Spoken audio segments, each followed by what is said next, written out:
Good morning all of you. आप लोग कैसे हैं? हम ये आशा करते हैं कि आप लोग जहाँ पे भी होंगे स्वस्थ होंगे, क्योंकि इस समय लॉकडाउन चल रहा है। ये कोरोना वायरस के जरिए जो है सब बाधित हो चुका है। तो इसमें आज मैं पहली वीडियो अपनी डालने जा रहा हूँ, जो कि BTC सेकंड सेमेस्टर का चैप्टर है। वर्तमान भारतीय समाज एवं प्रारंभिक शिक्षा सब्जेक्ट का नाम है। इसके अंतर्गत आप पढ़ेंगे शिक्षा की संकल्पना।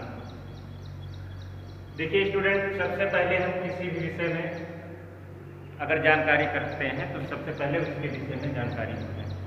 जैसे आप देख रहे हैं शिक्षा की संकल्पना। शिक्षा की संकल्पना है क्या? सबसे पहले इसको हम जानते हैं कि शिक्षा की संकल्पना है क्या। देखते चलिएगा आप लोग। भारतीय वाणिज्य में शिक्षा को जीवन में शाश्वत मूल्य के रूप में आदरणीय स्थान दिया गया। भारतीय वाणिज्य में शिक्षा को जीवन में शाश्वत मूल्य के रूप में आदरणीय स्थान दिया गया। मतलब कि शिक्षा ये कोई मतलब छोटे समय से नहीं चल रही है, बहुत लंबे समय से चल रही है। शाश्वत मतलब लंबे समय से, लॉन्ग टाइम से आदरणीय स्थान दिया गया है। एक सम्मान सूचक शब्द यहाँ पे आया, आदरणीय स्थान दिया गया है। वैसे शिक्षा को विद्या के रूप में संज्ञापित किया गया है।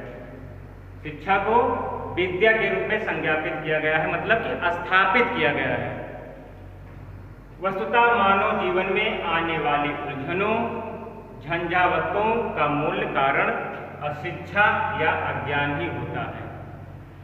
देखिए आप लोग, जाहिर सी बात है कि अगर किसी भी व्यक्ति को अगर नॉलेज नहीं है किसी भी विषय में, तो उसको आगे चल करके कहीं कहीं समस्याएं आती रहती हैं, या जिस क्षेत्र में वो काम करने चल रहा है उस क्षेत्र में उसको जानकारी नहीं है, तो वो एक न एक दिन उसको कठिनाइयों का सामना करना पड़ेगा।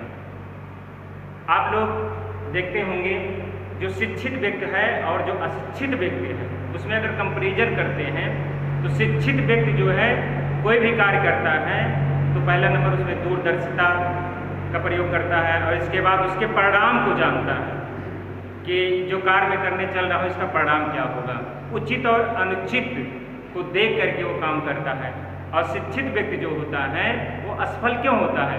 इसलिए असफल होता है कि वो परिणाम को न देखते हुए काम कर डालता है और आगे चल करके वो असफल हो जाता है, वो सफलता नहीं प्राप्त कर पाता है। और एक मैं उदाहरण देता हूँ आपको। अंगुलमाल एक डाकू था, उसको ज्ञान नहीं था कि नरसंहार क्या है। समाज में नरसंहार करने से लोग हमको क्या कहेंगे, उसको ये जानकारी नहीं थी। वो आए दिन जो है नरसंहार करता चलता रहता था, उसको उसमें आनंद मिलता था, खुशी मिलती थी, इसलिए जो है वो ऐसा कार्य करता था।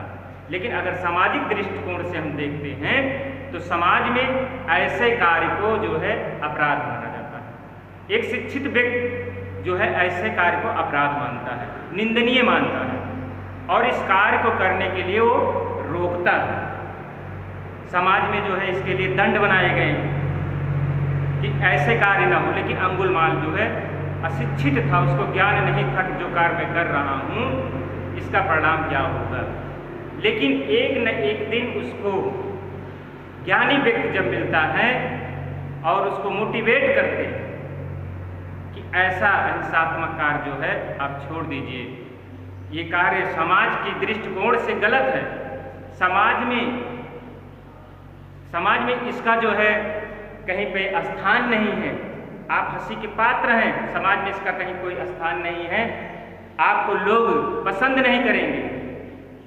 तो उस उपदेश से वो अपने आप में जो है परिवर्तन करता है। एक जब उसके अंदर शिक्षा आ जाती है तो अपने आप को वो परिवर्तन करता है, वो दिशा को चेंज करता है, और एक न एक दिन जो है जब उसके अंदर ज्ञान आया तो अपनी दिशा को चेंज करके वो सही दिशा पे चलना चालू कर दिया, और एक दिन वो एक अच्छा व्यक्ति बना।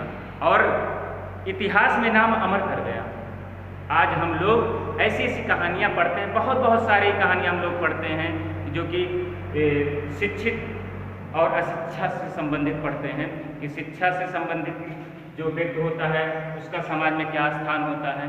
ठीक, तो आपको एक जो उदाहरण दिए, ये हम आशा करते हैं कि आप लोग को जरूर ये समझ में आया होगा, क्योंकि इसमें लिखा गया था कि जो है वस्तुतः मानव जीवन में आने वाले उलझनों झंझावतों का मूल कारण है। और देखिए लिखा गया है उलझनों झंझावतों, अज्ञानी व्यक्ति जो होता है कोई कार्य करता है, थोड़ी सी बात कहीं पे आ जाती है तो उलझन में पड़ जाता है, उसका वो विकल्प नहीं ढूंढता है कि इससे कैसे हमको निकल सके।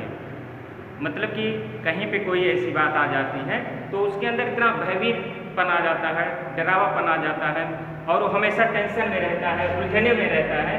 व्यक्ति को ऐसा नहीं होना चाहिए। जो ज्ञानी व्यक्ति होता है ऐसी विषम परिस्थितियों से वो निकलने का प्रयास करता है, विकल्प ढूंढता है, जो ज्ञानी व्यक्ति होता है। और जो अज्ञानी होता है वो ऐसे विकल्प को ढूंढ नहीं पाता है, ऐसी उलझनों में दिन रात वो उसी में पड़ा रहता है, मुश्किलों से निकल नहीं पाता है। आइए स्टूडेंट अब आगे हम देखते हैं, एक परिभाषा दी गई है। सबसे पहले यहाँ पे देखिए अज्ञानी होता है अशिक्षा या अज्ञान का सबसे बड़ा शत्रु है। लिखा गया है अशिक्षा या अज्ञान का सबसे बड़ा शत्रु है।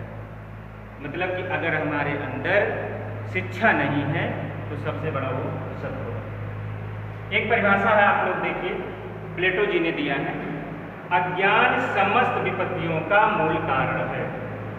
अज्ञानी रहने की अपेक्षा जन्म न लेना ही अच्छा है। बहुत अच्छी परिभाषा प्लेटो जी ने दिया है। यहाँ पे इसको समझने का थोड़ा प्रयास करेंगे। अज्ञान समस्त विपत्तियों का मूल कारण है। मानव जीवन में जो समस्याएं आ रही हैं आजकल, कहीं न कहीं अगर हम देखते हैं तो वहाँ पे अज्ञानता ही है। आज चाहे हम जो है वैज्ञानिक दृष्टिकोण से देख लेते हैं, विज्ञान आज हमारा बहुत आगे है, लेकिन कुछ वैज्ञानिक दृष्टिकोण से अगर हम देखते हैं तो कुछ ऐसे कार्य हम करते हैं कि उस परिणाम को हम न देखते हुए कार्य ऐसे कर बैठते हैं कि उसका खामियाजा हम ही को भुगतना पड़ता है। अगर दूरदर्शिता हमारे अंदर है, उसके परिणाम को देख करके अगर हम काम करते हैं तो हम उसमें सफल रहते हैं। लेकिन जो है पूर्ण रूप से अगर हमको जानकारी नहीं है किसी भी क्षेत्र में तो कहीं न कहीं एक न एक दिन जो है हम असफल होंगे। अज्ञान समस्त विपत्तियों का कारण है, तब हमको ऐसे विषम परिस्थितियों का सामना करना पड़ेगा। अज्ञानी रहने की अपेक्षा जन्म न लेना ही अच्छा है। अगर हम अज्ञान हैं तो समाज में हमको बहुत हर क्षेत्र से हमको कठिनाइयों का सामना करना पड़ता रहता है। ठीक, अगर हमको ज्ञान है, नॉलेज है, तो हम विषम से विषम परिस्थिति में उससे निकलने का प्रयास कर लेंगे और अपना एक अच्छा जीवन व्यतीत करेंगे। हम अपनी रोजी रोटी कहीं से भी कमाने की क्षमता रख सकते हैं, रोजगार कर सकते हैं। ठीक, जो ज्ञानी पुरुष है, जो शिक्षित व्यक्ति है, वो हर क्षेत्र में सफल होता है। इसलिए यहाँ पे कहा गया है अज्ञान समस्त विपत्तियों का मूल कारण है। अज्ञानी रहने की अपेक्षा जन्म न लेना ही अच्छा है। ये परिभाषा आप लोगों को समझ में आ गई होगी। दूसरी परिभाषा है, देखिए स्टूडेंट, समय बहुत कम है। ये जो वर्तमान भारतीय समाज एवं प्रारंभिक शिक्षा आपका ये सब्जेक्ट है, इसका सिलेबस बहुत बड़ा है।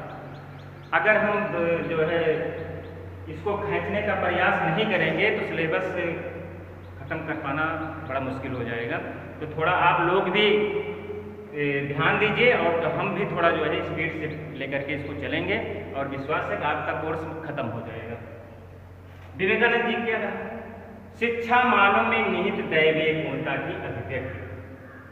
छोटी सी परिभाषा है और कहीं पे भी अगर एग्जाम में ऐसे क्वेश्चन आते हैं तो आप लोग जो है परिभाषा डिफिनेशन अवश्य आप लोग दीजिए। डिफिनेशन देने से आपको अच्छा नंबर मिलता है। एग्जामिनर को वहाँ पे तुरंत देखेगा और आपको अच्छा सा नंबर देगा कि हाँ बच्चा जो है यहाँ परिभाषा भी लिख करके समझाया दिया है। तो आप लोग जो है परिभाषा बहुत ज़्यादा न दे सके तो एक दो परिभाषा अवश्य देने का प्रयास करें, इससे आपका अच्छा नंबर आता है। अब आते हैं स्टूडेंट हम शिक्षा का अर्थ, शिक्षा का अर्थ सबसे पहले जानते हैं।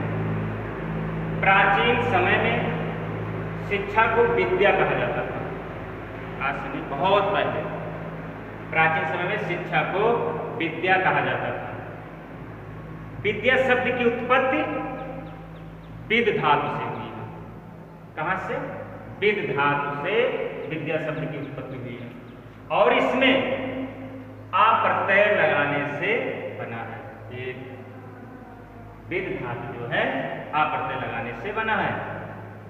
इसका अर्थ क्या होता है आप लोग जानिए। इसका अर्थ होता है जानना।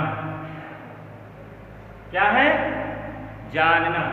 अंडरलाइन कर देते हैं। इस प्रकार विद्या का अर्थ ज्ञान से लगाया गया है। ज्ञान को मानव जीवन के विकास के लिए अत्यधिक महत्वपूर्ण दिया गया है।